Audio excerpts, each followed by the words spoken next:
여러분 안녕하십니까? 코로나19 통합 뉴스룸 시작합니다. 오늘 발표된 국내 코로나19 신규 확진자는 520명으로 집계됐습니다. 엿새째 500명대를 유지했는데요. 재난방송센터 연결해서 자세한 상황 알아보겠습니다. 김성환 기자, 오늘 새로 발표된 확진자 현황 정리해 주시죠. 네, 신규 확진자는 520명으로 집계됐습니다. 엿새째 500명대를 유지했고 어제보다는 60명이 줄었습니다. 지역 발생이 500명, 해외 유입은 20명입니다.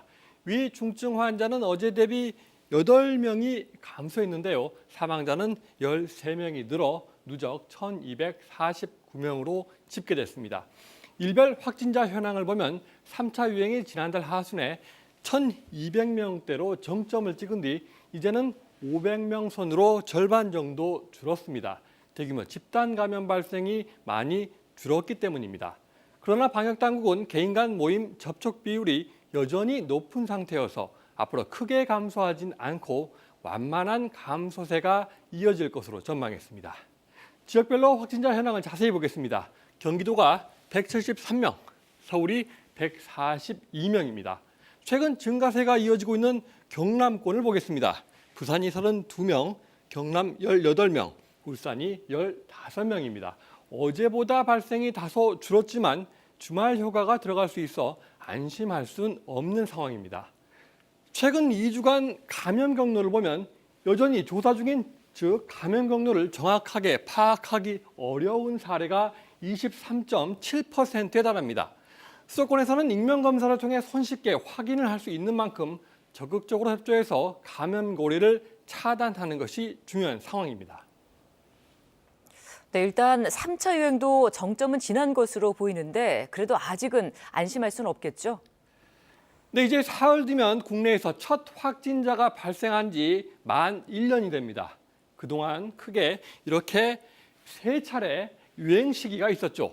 지난해 11월부터 시작된 이번 3차 유행이 규모도 크고 기간도 가장 길게 이어지고 있는데요. 다만 올해 들어선 이 3차 유행도 완만히 꺾이고 있는 걸 확인할 수 있습니다.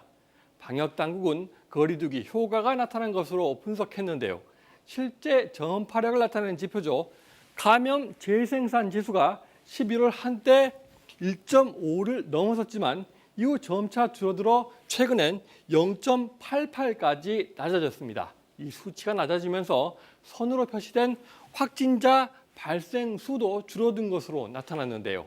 재생산 지수가 1 이하로 떨어진 뒤로는 확진자 발생 수가 확연히 낮아지는 것을 확인할 수 있습니다. 현재 경남권의 집단 감염 상황을 보면요.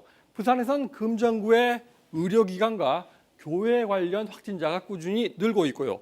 남구의 항운노조 관련해서도 현재까지 12명이 확진됐습니다. 경남에선 진주의 한 기도원에서 지금까지 모두 95명의 확진자가 발생했습니다. 이렇게 곳곳에 감염 위험이 도사리고 있다 보니 방역당국은 현재 거리두기 단계를 2주 더 연장하기로 했는데요. 헬스장과 노래방 등 일부 업종은 제한이 다소 완화됩니다. 하지만 방역당국은 방심하면 언제든지 다시 감염이 확산할 수 있는 만큼 방역 수칙을 꼼꼼히 지켜달라고 당부했습니다. 재난방송센터에서 KBS 뉴스 김성환입니다.